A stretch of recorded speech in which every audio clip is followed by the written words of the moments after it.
Muy buenos días, mis amados hermanos. En esta hermosa mañana les saludo con mucho cariño, con mucho afecto a todos y cada uno de ustedes. Y les doy la bienvenida a la continuación de nuestro estudio que apenas ayer iniciamos. Ayer iniciamos con un estudio nuevo titulado Leviatán o Padre Maldad. Leviatán o Padre Maldad. Este es el tema de nuestro estudio que ayer inicié con ustedes por la tarde y gracias a Dios porque Él nos permite continuar estudiando su palabra y pues a Dios a toda la gloria, porque mientras que venga el arrebatamiento, entre tanto que no viene el arrebatamiento todavía, hermanos, apurémonos, corramos fielmente delante de nuestro Dios hasta alcanzar lo que Dios quiere darnos en este tiempo. Amados míos, yo les hice una recomendación ayer, ¿verdad?, de que necesitamos prepararnos mucho. El Señor viene pronto y no es tiempo de estar jugando, no es tiempo de vacilar. Necesitamos correr lo más que podamos, mis hermanos. Y bueno, hermanos, pues yo los saludo con mucho cariño a todos ustedes. Y yo los invito también para que oremos a nuestro Dios y hagamos una oración donde Dios sea glorificado y bendecido y podamos también interceder los unos por los otros, como Dios nos ordena, como Dios nos manda. Así que, hermanos míos,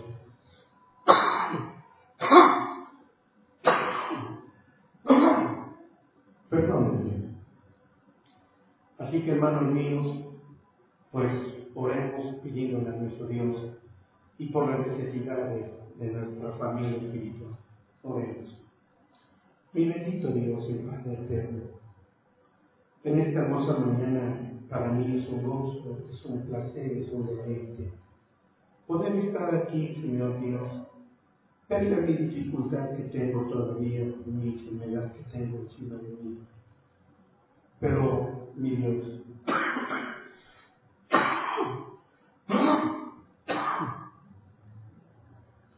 mi Dios, tu palabra debe continuar. No debe haber nada que impida, Señor, que tu palabra siga todavía fluyendo en la vida y en el corazón de todos mis amados hermanos. Señor, al venir delante de ti, Padre eterno, yo quiero rogarte de una manera muy especial, Padre Dios, que tú pongas tu mano, Señor. Yo quiero rogarte de una manera muy especial que tú pongas tu mano sobre la vida de mi hermano.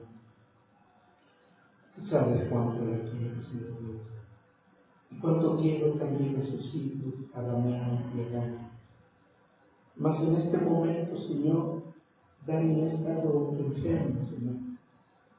Y yo quiero rogarte, Padre, que por amor de tu bendito nombre, tú pongas tus manos, Señor. Pon tus manos, Señor, y trae el soplo de aliento, de sanidad, Señor, en su vida de este jovencito. Y fortalece el corazón de mi hermano Fernando. Señor, ayúdame a llevar su carga, Padre. Señor, yo quiero interceder por él. Y en el que tú, Señor, pongas una gran bendición alrededor de su vida. Y que traiga la sanidad que necesita el daño, Señor. Sánalo por amor de tu nombre. Haz misericordia con él, Padre, te lo ruego. Señor, también tengo en mi corazón el orar y el interceder por su esposa de mi cuñado Andrés, por su esposa Irma. Padre, yo quiero suplicarte, quiero rogarte, Señor, que también tú traigas, Señor, algo especial en la vida de ella, lo que venga, lo que brote de tu corazón. Ella no ha tenido el privilegio de aceptarte en su corazón como Señor y Salvador, pero tú nos has enseñado, Padre, que tú no haces excepción de personas.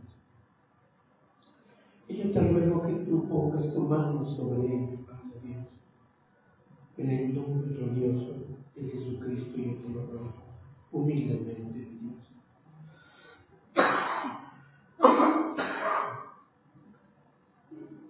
Padre, gracias por la vida de mis hermanos que a través de esta página de internet se interesan por estar escuchando tu hermosa palabra.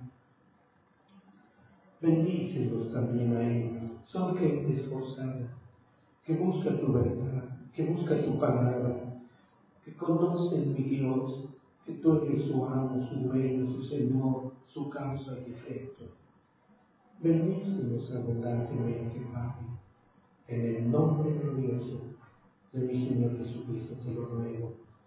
Y pon, Señor, tu espíritu de verdad, de palabra, Señor, en este mensaje que va a ser predicado en esta mañana, mi Dios. Bendícenos a todos, Padre. Llénanos de ti, Padre, te lo suplico, te lo ruego. En tu nombre, que es sobre todo nombre. En el nombre de mi Señor Jesucristo. Gracias, Jesús. Gracias. Amén.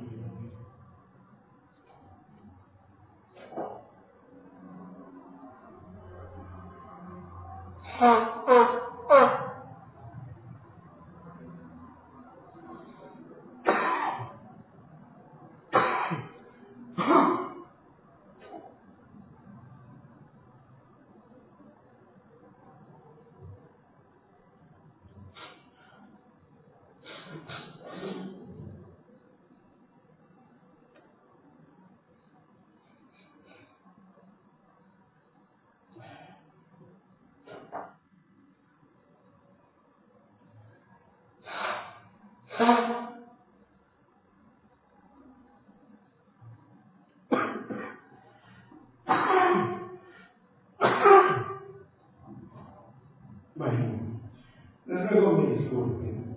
No estoy todavía nada bien. Pero, hermanos,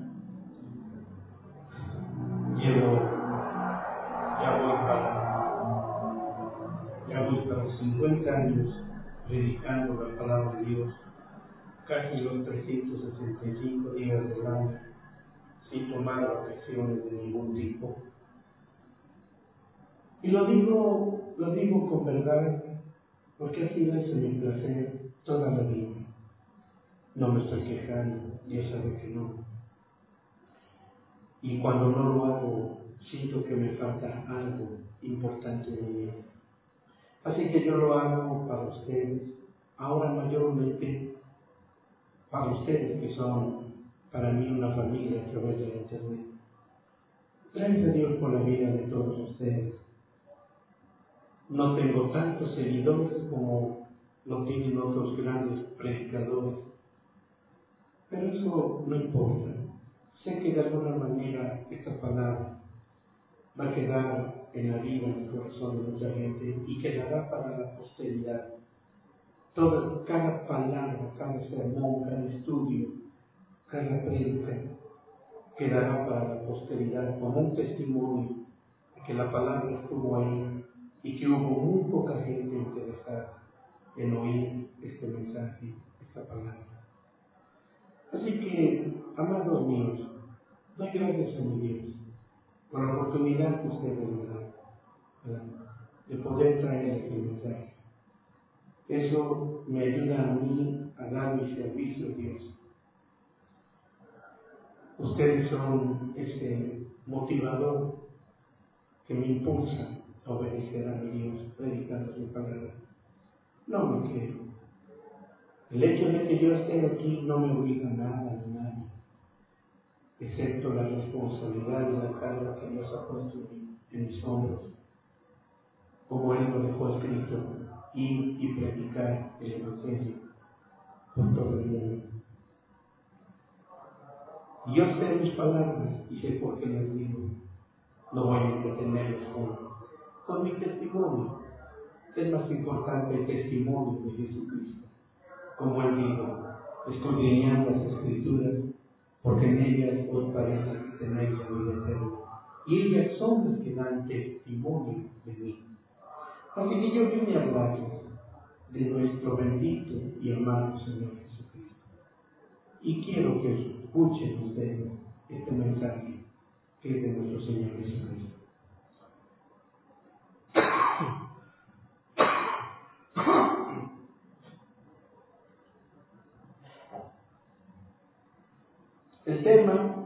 El tema que tenemos, como ya se lo dije anoche, lleva por título Leviatán o Padre Maldad. Así se llama. Y vamos a estar estudiando, y yo ayer estuve hablándoles a ustedes sobre el mensaje de las 7 iglesias. Y un resumen, un mini resumen de todo esto. Así que, mis amados míos, solamente estaré hablando más, probablemente estaré hablando más, enfocándome en la iglesia de la Odisea. No sé a dónde vamos a llegar con este tema. Les comentaba que probablemente, a final de cuentas, nada va a tener que ver el tema con lo que vamos a hablar, pero, hermanos, escuchen, toda palabra es buena.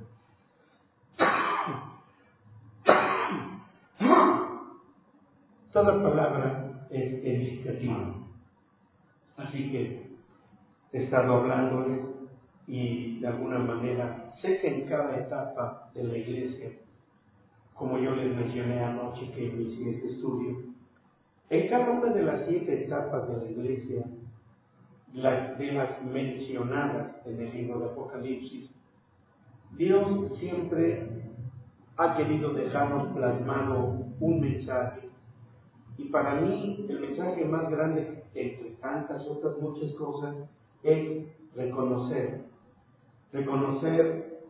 el crecimiento espiritual, las cosas que Dios nos deja en nuestra mente, en nuestro corazón, para poder hablar su verdad y hablar el mensaje de Jesucristo.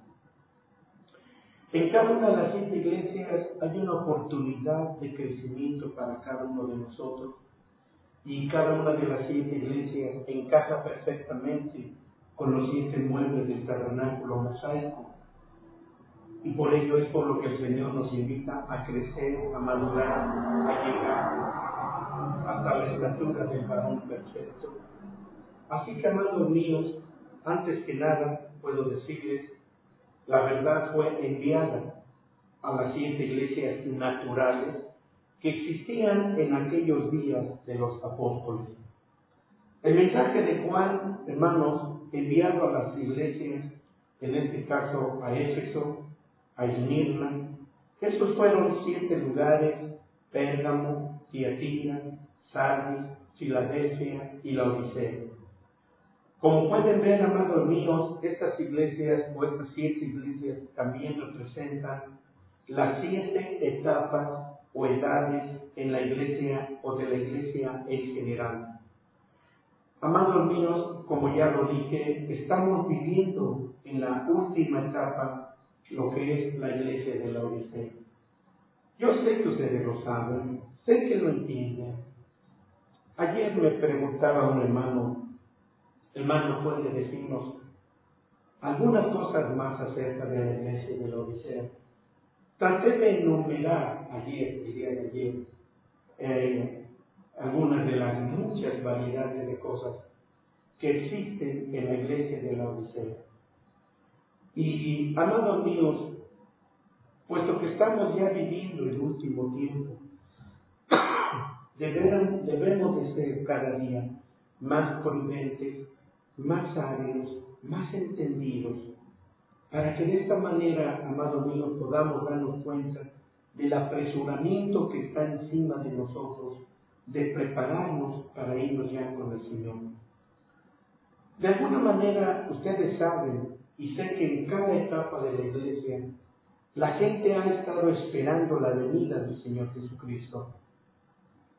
Pero, ¿cuánto más deberíamos estar esperando su venida si estamos viviendo el último tiempo de la dispensación? Estamos ya en los albores hermanos, de un despertar nuevo. Estamos en los albores de un nuevo amanecer, cuando el Señor venga en el arrebatamiento.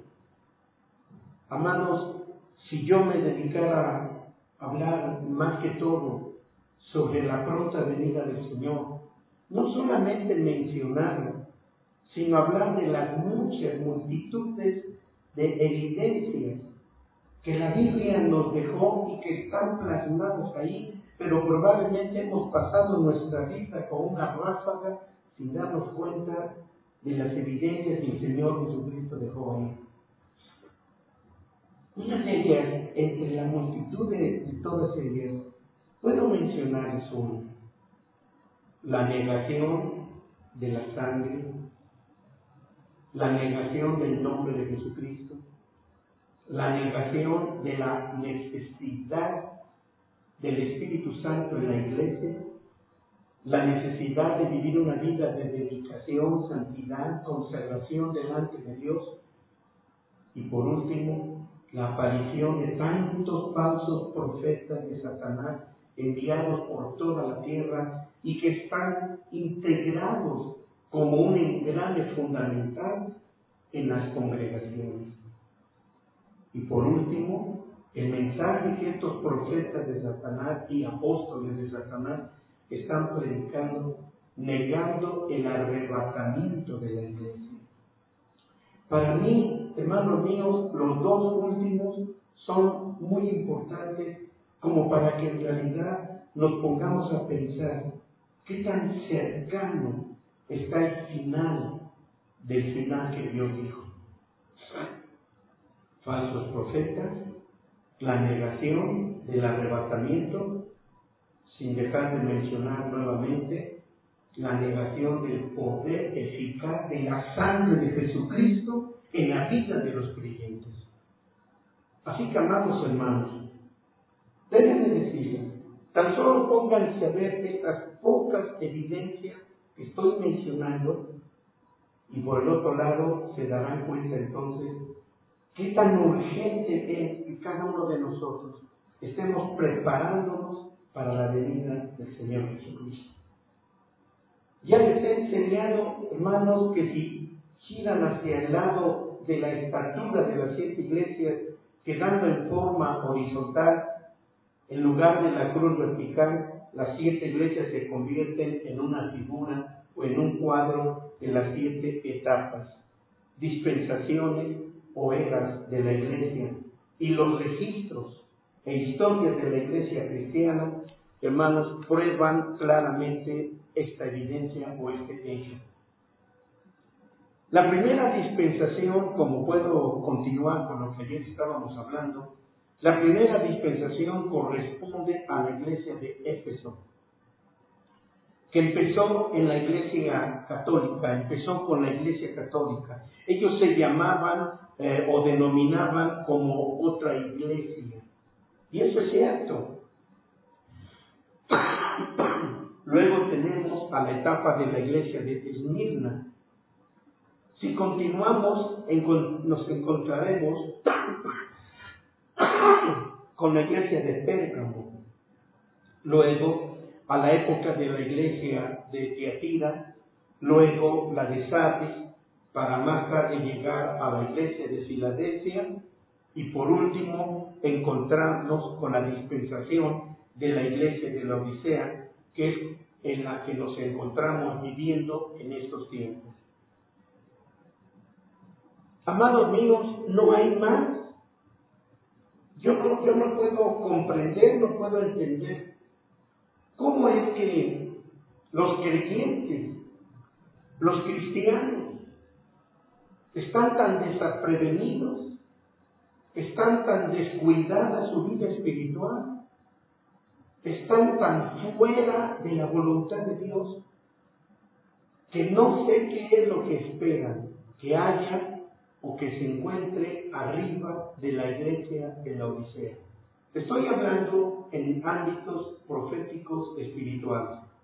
Probablemente no me doy a entender completamente, pero voy a volverlo a repetir. No sé qué es lo que uno piensa.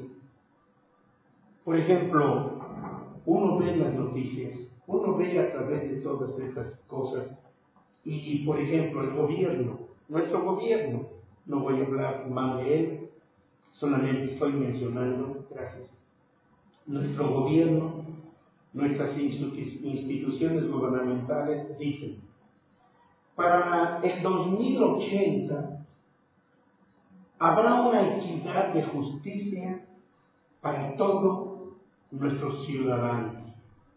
Para el año 2090 o 2100, todo el mundo vivirá una economía óptima sin presión y represión alguna.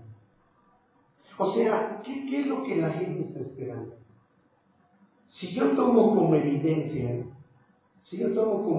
esas noticias que nos da nuestro gobierno, en primer lugar, yo no voy a vivir ese tiempo para cuando una economía mundial sea equitativa y bien remunerada. Sería un loco. Y tal parece que la gente está esperando una mejora, pero esas mejoras, esos bienestares, no los quieren encontrar en la Biblia, los quieren encontrar en sus gobernantes. Cuando, hermanos, todos somos humanos y caminamos en diversidades de pensamientos. Estamos viviendo, hermanos, la última dispensación. ¿Qué es lo que la gente espera? Para correr, para prepararse. Estamos viviéndolo y miren, si yo le pregunto a cualquier persona, casi puedo atreverme que si le pregunto a un católico en qué dispensación vivimos, estoy casi seguro que me van a decir en la Odisea, la última etapa de la Iglesia. Entonces, si somos conscientes de eso, entonces, ¿qué esperamos? ¿Qué estamos esperando para prepararnos, para correr, para renunciar a todas aquellas cosas que no nos dejan caminar con el Señor? ¿Qué estamos esperando? ¿Qué es lo que esperamos todavía? Que Dios retrase su plan profético unos 2000 años más, otros 2000 años más. No, hermanos míos, esto es de asustarse cómo está actuando el pueblo cristiano ante las evidencias de que el Señor viene ya pronto.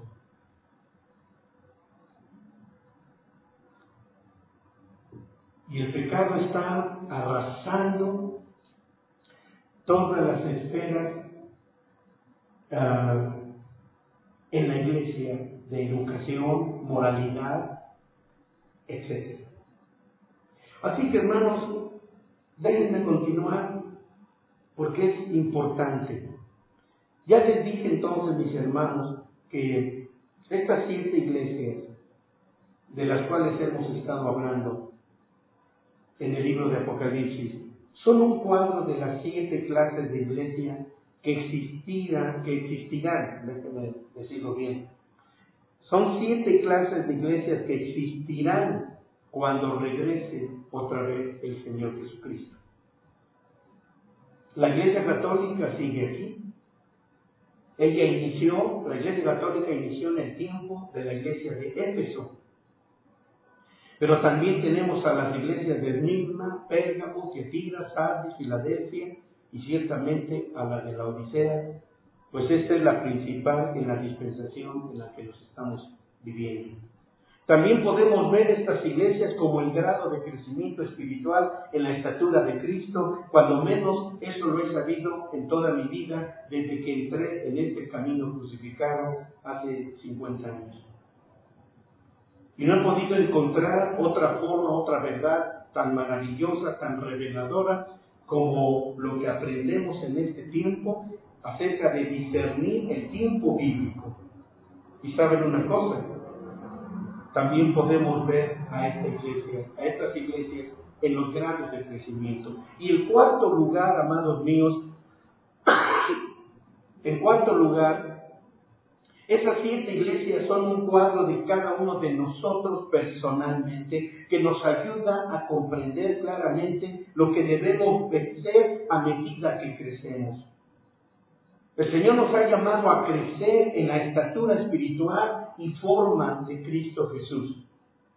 Y si hemos vencido en su estatura, entonces podremos tomar un viaje del que estuvimos hablando ayer en la noche, un viaje a través de estas 7 iglesias que al final concluirán con un viaje al mar del olvido, y eso debe haber sido algo que abrió grandemente o va a abrir grandemente los ojos de nuestro entendimiento, cuando menos para algunos de ustedes. Yo sé que no para muchos.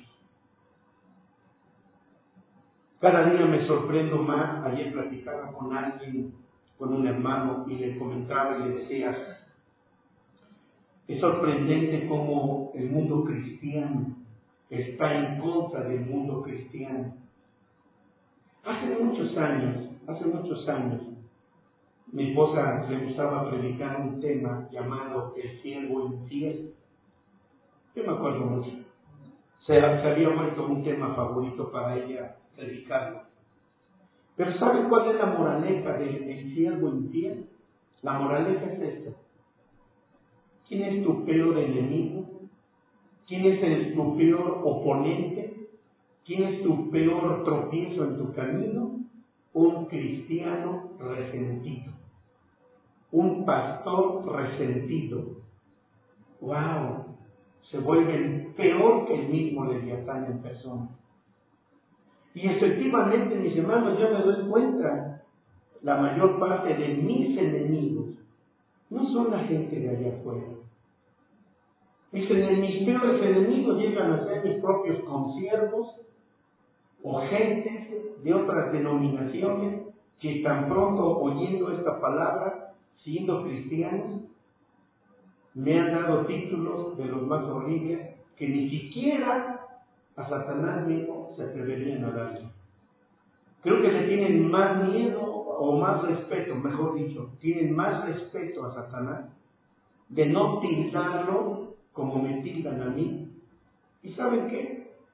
Eso a mí no me provoca, eso a mí no me detiene. Mi Señor Jesús, le dijeron Belcebú en persona, tú eres Belcebú, tú eres Satanás mismo. Y mi Señor nunca los condena, como yo no lo hago. Pero me quedo pensando, son la misma gente que dicen estudiar la Biblia, que dicen ser gente de sabiduría, de entendimiento, porque han leído aquí y acullá, han estudiado sobre culturas arcaicas y aún así, hermanos, no pueden comprender los misterios de Dios. Tan fácil que es.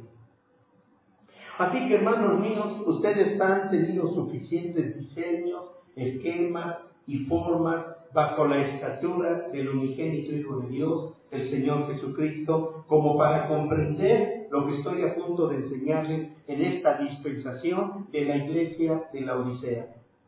Y un día, hermanos míos, si Dios permite, quisiera enseñarles la mera verdad acerca de ser frío o caliente.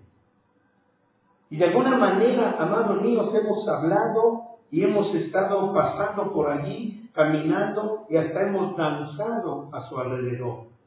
Pero es necesario, antes de que venga el Señor o antes de que yo me vaya, es necesario que un día les explique con mayor profundidad, pues es lo que Dios espera que seamos para poder sobrevivir en esta iglesia de la Odisea. Amados, me he tomado en otros tiempos, me he tomado el tiempo suficiente para hablar con ustedes acerca de la iglesia de la Odisea. Pero no he llegado al final, porque nunca vamos a llegar al final, es un tema muy grande. Pero estaré tratando de esforzarme un poquito ahorita para poder llevarlos a ustedes a este conocimiento. Así que, como pueden ver, mis hermanos, es importante que ustedes sepan que hay tantas cosas que tenemos que vencer en cada etapa de la iglesia. Déjenme mostrarles como ayer lo hacía. Y siempre se los he mostrado de esta manera. Por decir, allí les dibujaba esta estatura que para muchos, hasta la cruz, es maldición. Hablar de la cruz, para muchos ignorantes, 4 veces ignorantes, piensan que hablar de la cruz es hablar de satanismo. Dios, ¿hasta dónde ha llegado el engaño en que Satanás ha metido a mucha gente? Aún sobre esta humilde estatura y sello,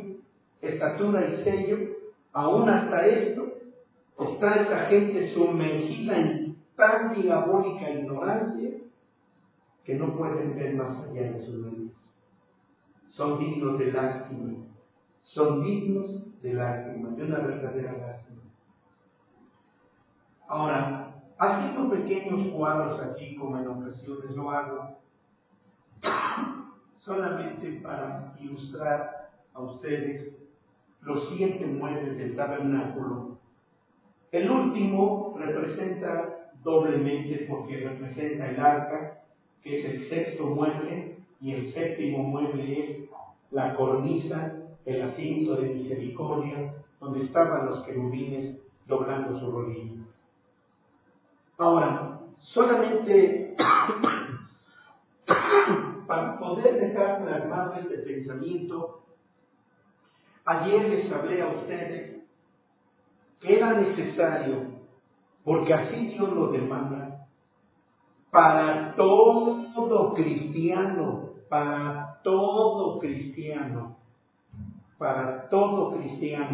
tibio, mediocre, conchudo, sancochado, indiferente, simpatizante, etc., para todos es una obligación crecer espiritualmente y vencer los obstáculos que se nos muestran y que menciona la palabra de Dios a través de cada una de las 7 iglesias.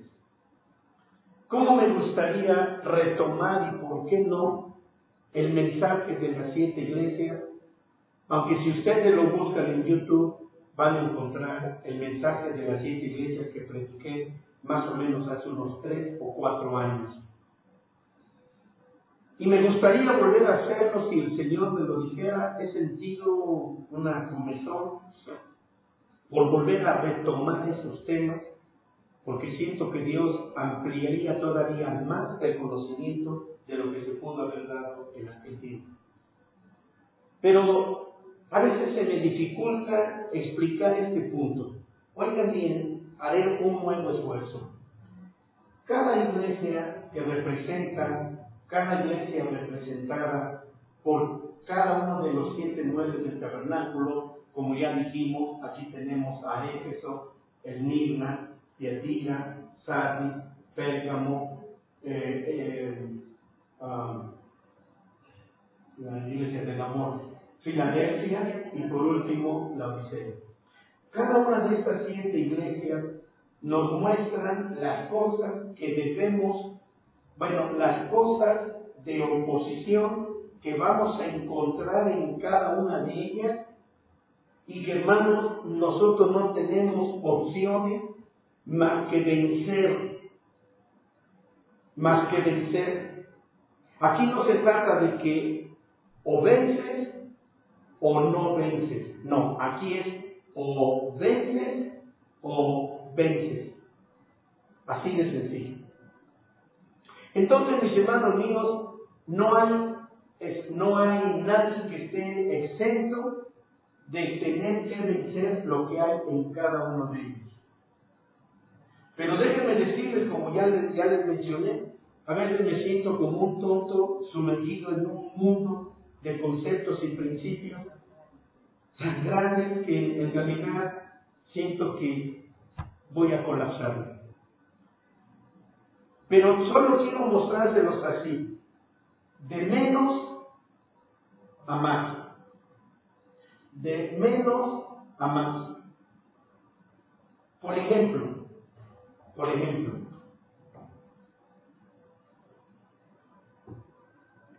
solamente voy a añadir aquí unos nombres muy singulares. Voy a escribir aquí la palabra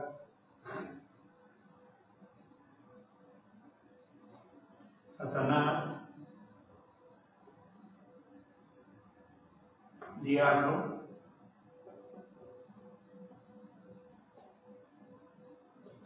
serpiente, dragón. ¿Qué cosa quiere decir esto? ¿O por qué escribo estos nombres ahí? Porque los 7 periodos de la Iglesia, las 7 dispensaciones de la Iglesia están siempre rodeadas por estas naturalezas que van a mover muchos hilos en cada una de las 4 esquinas de lo que concierne a las 7 iglesias, hilos de oposición y de toda suerte y de todo tipo. No sé si lo digo claro, seguro, porque si no puedo dar un ejemplo bíblico. Lo doy.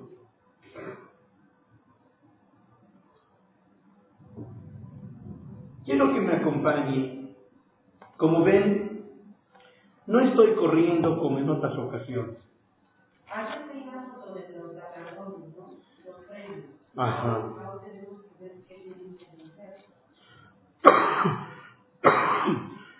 Así es. Vamos a ver, por ejemplo, qué es lo que el cristiano empieza a mirar en su caminar.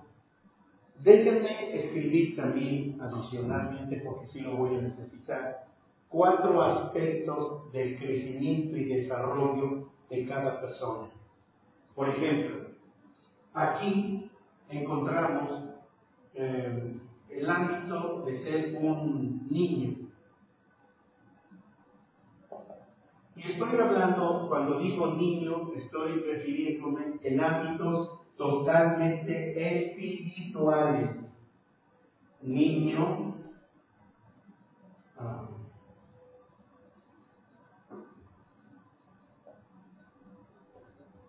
joven,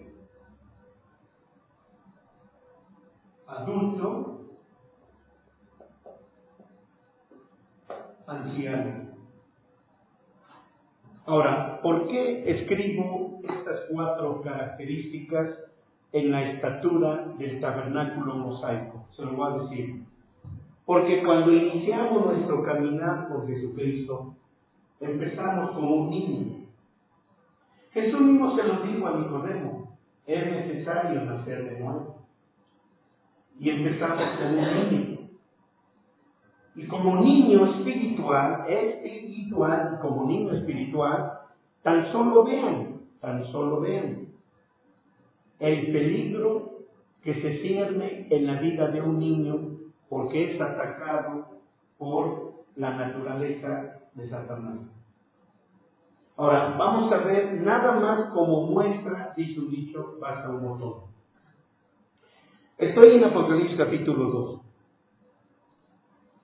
Y empezamos a ver aquí, quiero leerlo, quiero leer del versículo 1, pues hasta el versículo 7, como quiera que sea.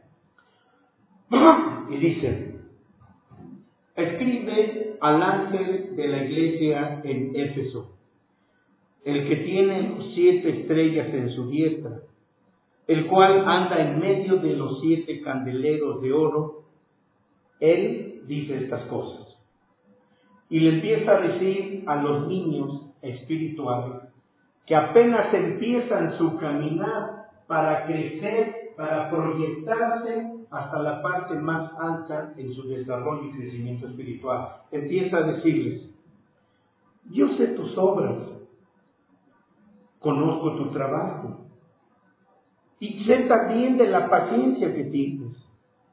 Sé también que tú no puedes sufrir los malos, y has probado a los que se dicen ser apóstoles y no lo son, y los has hallado mentirosos. Quiere decir que a pesar de ser un niño espiritual, tiene discernimiento. Sus obras fueron aprobadas por el Señor hasta cierto nivel. Como niño empieza ya a tener crecimiento espiritual. Y está hablando el Señor no solamente el Señor no solamente se asoma, por decirlo así, a mirar a la iglesia de Éfeso para condenarla, sino también para exaltar lo bueno que hay en ella. O sea, Dios empieza a mostrar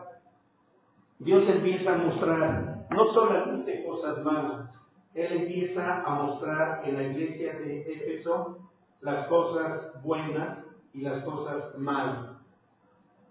Y las cosas buenas son las que Él está empezando a mencionar en el versículo 2 y continúa diciendo, versículo 3, y también me he dado cuenta que has sufrido.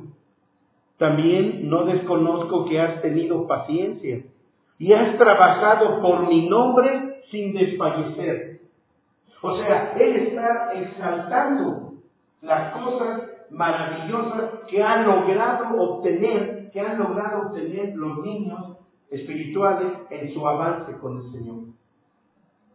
Y luego empieza diciendo también, pero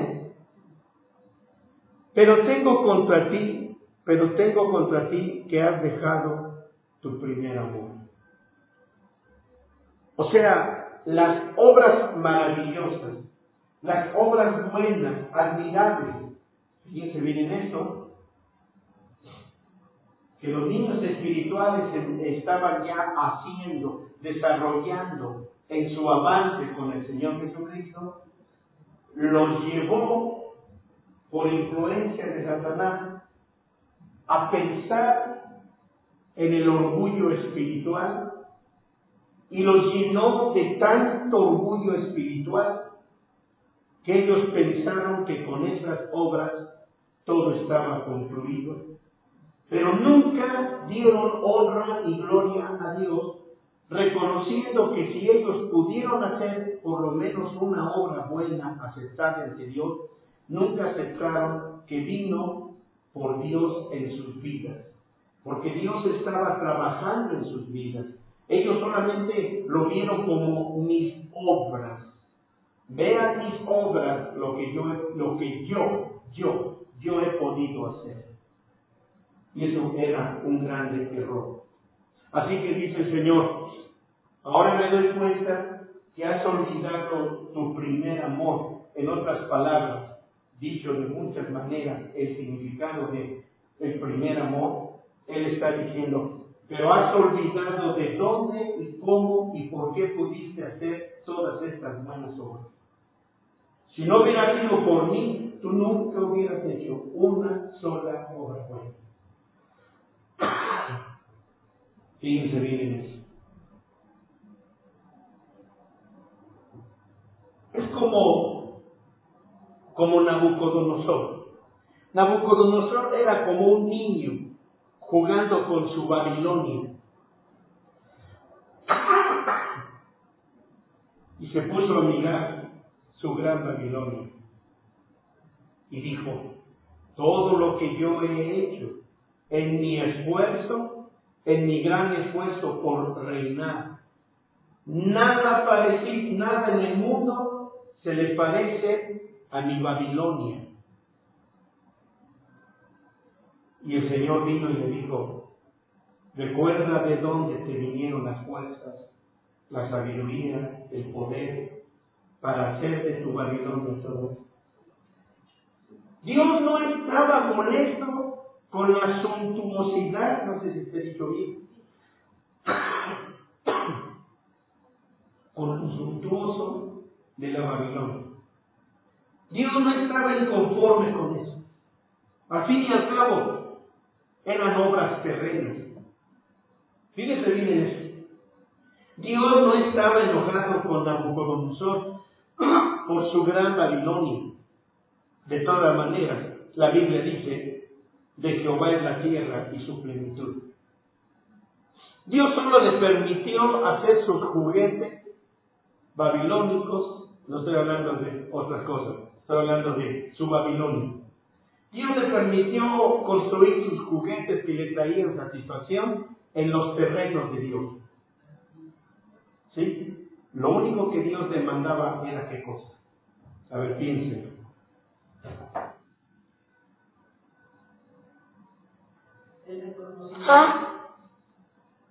El reconocimiento de que Dios le quedará todas las cosas. El reconocimiento. Lo único que a Dios le molestó fue que no le diera honra, honor y gloria cuando él se pavoneaba mirando su Babilonia suntuosa.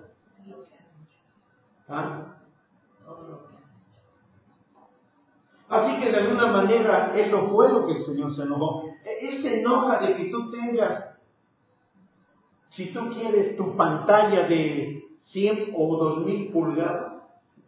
Estoy exagerando. Él se enoja de que te compres un carro nuevo. Él se enoja de que tú tengas una casa bonita si es que llegas a tenerla. Él se enoja de que tengas dinero y acumules dinero en el banco y sepas dar tus diezmos y sepas dar tus ofrendas y sepas ayudar a la iglesia y sepas ayudar a la gente que lo necesita. Eso no se enoja a Dios. Él se enoja de que no reconozcas que todo lo que tienes se lo debes a Él y por Él tienes todo lo que tienes. Así que todo, exactamente. Él no se enoja de que tú tengas. Él no está inconforme con los ricos. Él no está inconforme de que no acaso le dio riqueza a Salomón. Entonces no está en contra de que tú tengas riqueza, mi hermano. Él se enoja de que tú no reconozcas que por Dios y en Él y por Él y para Él tienes lo que tienes. Y que cuando Dios te diga, ¿sabes qué? De lo que yo te he dado, quiero que traigas a la iglesia o que construyas salones para niños en mi iglesia. ¿Y por qué yo lo voy a hacer, Señor? ¿Por qué me lo pides a mí? El Señor te va a decir, porque yo te he dado, simplemente y sencillamente. No, Señor, tú no me has dado. Es de que yo me levanto a las 4 de la mañana y me voy a trabajar y hago esto y hago aquello. Tú no me has dado nada. Reconoce tú que yo soy el que me he sobado el lomo para poder trabajar y traer todo esto. Y si me siento a la mesa, Señor, a comer lo que a ti me gusta y se me antoja, es por mi trabajo, Señor. ¡Wow! ¡Qué arrogancia! Entonces ahí es cuando ya no somos vencedores. Así que entonces el Señor estaba reconociendo, le dijo, yo reconozco, yo sé, yo he visto y siempre te estoy mirando. Pero he visto que ahora todo el honor, la honra y la gloria que yo merezco, se la estás dando a esta criatura malvada. Y que Él te está obligando a olvidarte del primer amor. Así que vamos a ver, versículo 5. Recuerda, por tanto, de dónde has caído y arrepiéntete. Ahora, todavía le da la oportunidad. Todavía le dice, solamente yo te estoy diciendo una cosa, mira, recuerda en qué parte del camino te desviaste. ¿En qué parte del camino te desviaste? Solamente quiero que recuerdes. Ibas también, mira, derechito, cuando ni siquiera te diste cuenta en qué momento te desviaste. Entonces, arrepiéntete. ¿Qué significa arrepentirte? Empieza a dar pasos en retroceso, llega al punto donde te perdiste y arrepiéntete y empieza a pedir perdón, etc. O sea, le da todavía la oportunidad de arrepentirse. Así es. Entonces, ¿qué más sigue diciéndole? Y haz las primeras obras. ¿Cuáles fueron las primeras obras? Déjenme decirles, no estoy en el tema, pero miren, no estoy en este tema, pero ya les dije, estoy tranquilo, no estoy siendo correteado por nada. Ahora vamos, ¿qué es esto de haz las primeras obras? Haz las primeras obras. Entre tantas cosas, déjenme decirles, ¿cómo obtuvo la iglesia de Éfeso toda esta grande sabiduría, entendimiento y conocimiento para lograr lo que habían lograr obtener. Se lo voy a decir. Lo hicieron, lo lograron mediante adoración, alabanza, gratitud, lealtad, fidelidad al Dios Todopoderoso. Así que el Señor le dice, arrepíntete y empieza a hacer tus primeras obras. ¿Cuáles son las primeras obras? Ya lo mencioné. Lealtad, fidelidad, gratitud, alabanza, etcétera, etcétera. Dice, empieza a hacer tus primeras obras. O sea, todavía el Señor le está dando la oportunidad porque sabe que son niños espirituales. Así que entonces Él continúa diciendo, mira, si tú no regresas a tus primeras obras, yo les he dicho una cosa, mis amados míos. ¿Por qué la gente cada día está más pobre? ¿Por qué la gente cada día está más enferma? ¿Por qué la gente cada día está más olvidada de Dios? Bueno, se han olvidado más de Dios, se han apartado más de Dios, están viviendo una vida de disolución, etc. ¿Por qué? Porque han olvidado sus primeras obras. Nunca olvides. ¿Quieren que les dé un pasaje bíblico? ¿Quieren que les dé un pasaje bíblico? Vamos al libro de Cantares.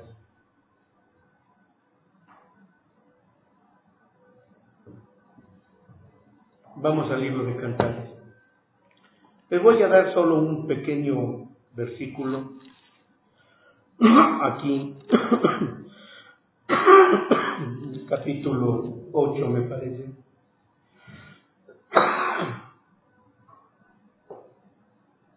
Y capítulo 8, versículo 5.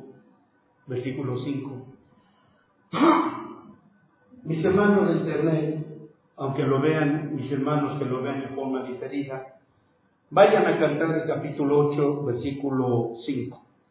Y fíjense lo que dice ahí la palabra de Dios. ¿Quién es esta que sube del desierto, recostada sobre su amado? Debajo de un manzano te desperté, allí tuvo tu madre dolores, allí tuvo dolores la que te parió. ¿Qué quiere decir eso? Aun cuando ya estamos aquí en el tiempo, en la época, en la etapa de una ancianidad espiritual o madurez espiritual, aún así el Señor nos hace ir de regreso nuevamente al principio de donde fuimos engendrados, en donde el Señor nos hace recordar, mira, ven, quiero que veas, en dónde fue el día de tu nacimiento. Aquí el Espíritu Santo te parió, aquí el Espíritu Santo tuvo dolores, aquí el Espíritu Santo te parió. Acuérdate, nunca te olvides, para que nunca se te suba la arrogancia, el orgullo, la vanidad, la soberbia, nunca te olvides de dónde te saqué.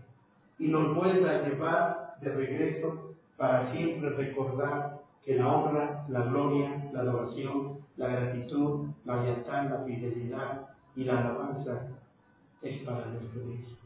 O sea que la llevó al lugar donde ya La lleva al lugar donde nació. Aquí, el principio de los principios, se puede también decir. Así es.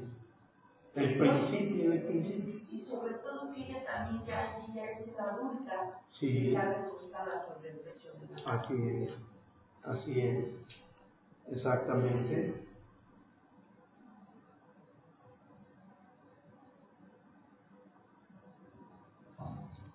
De modo que entonces, mis hermanos, vean ustedes, y así puedo quedarme por mucho tiempo aquí e ir explicándoles uno por uno para ir mirando el final a donde nos encontramos ahora.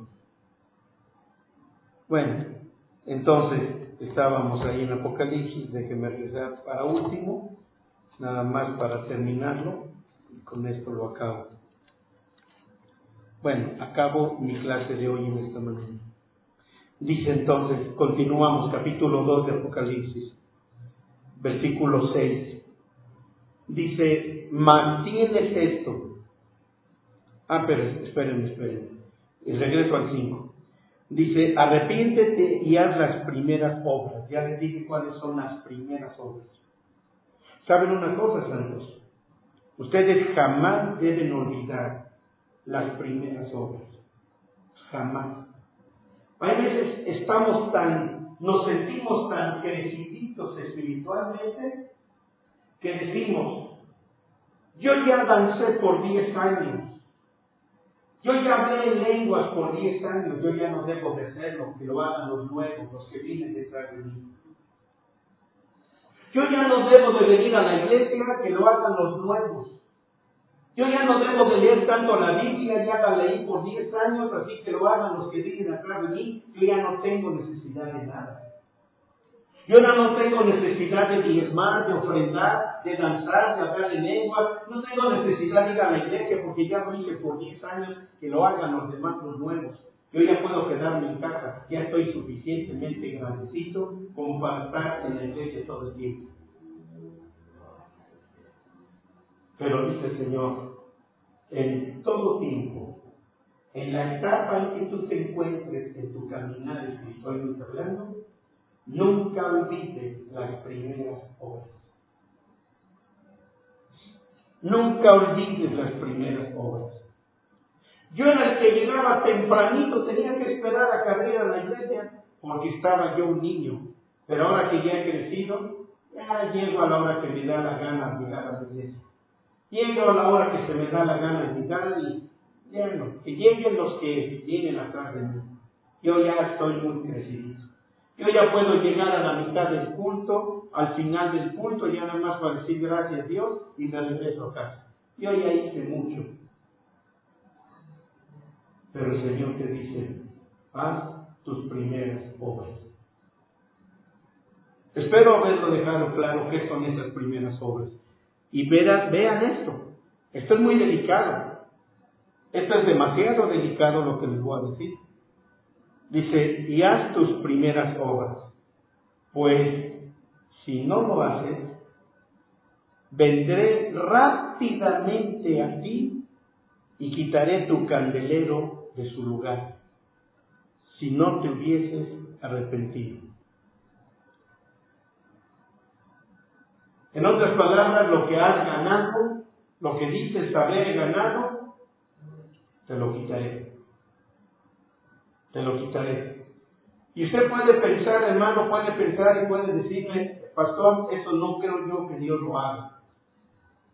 Bueno, yo no son palabras mías.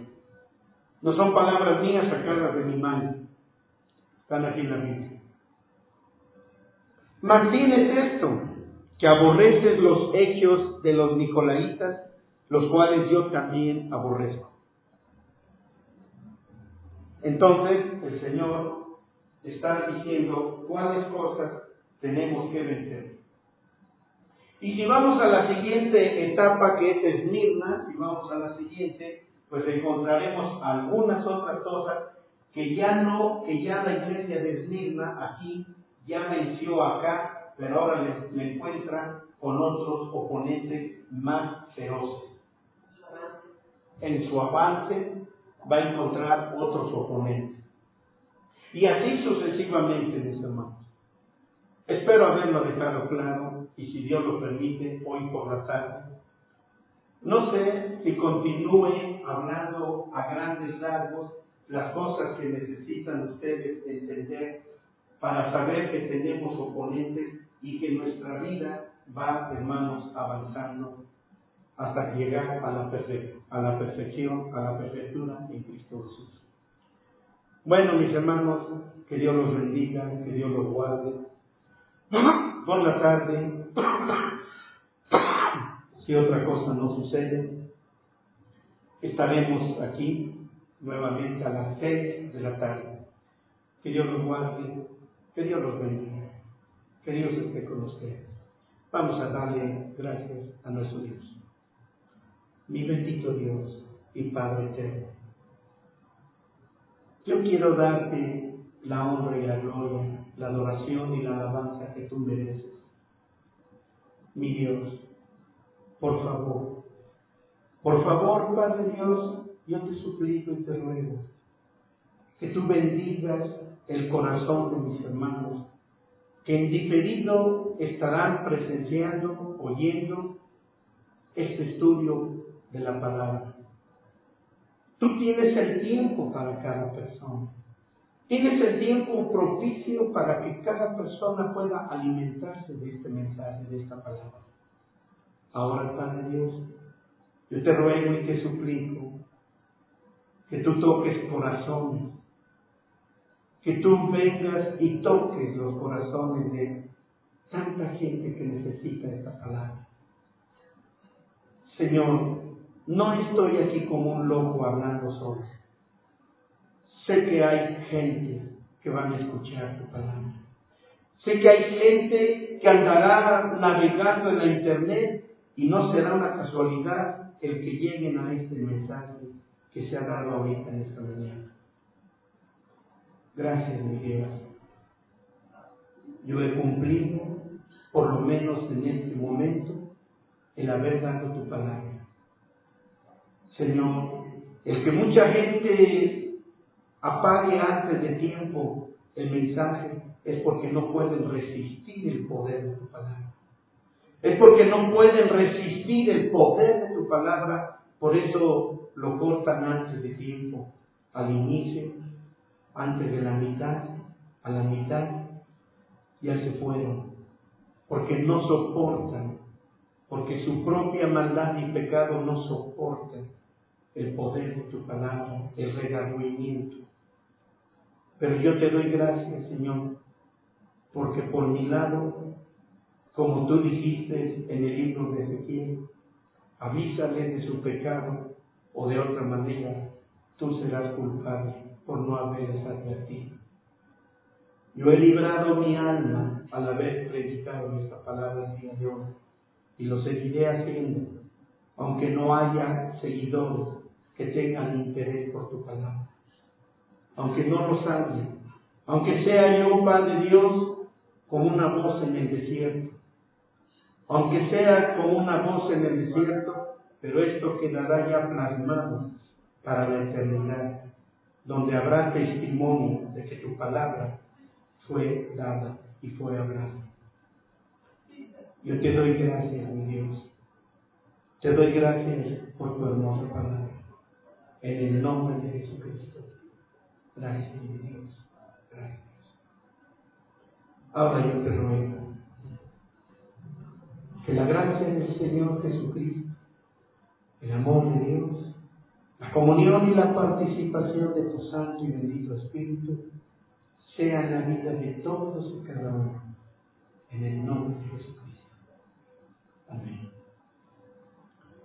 Dios los bendiga, amados míos. Dios los guarde y estaremos continuando con su hermosa palabra.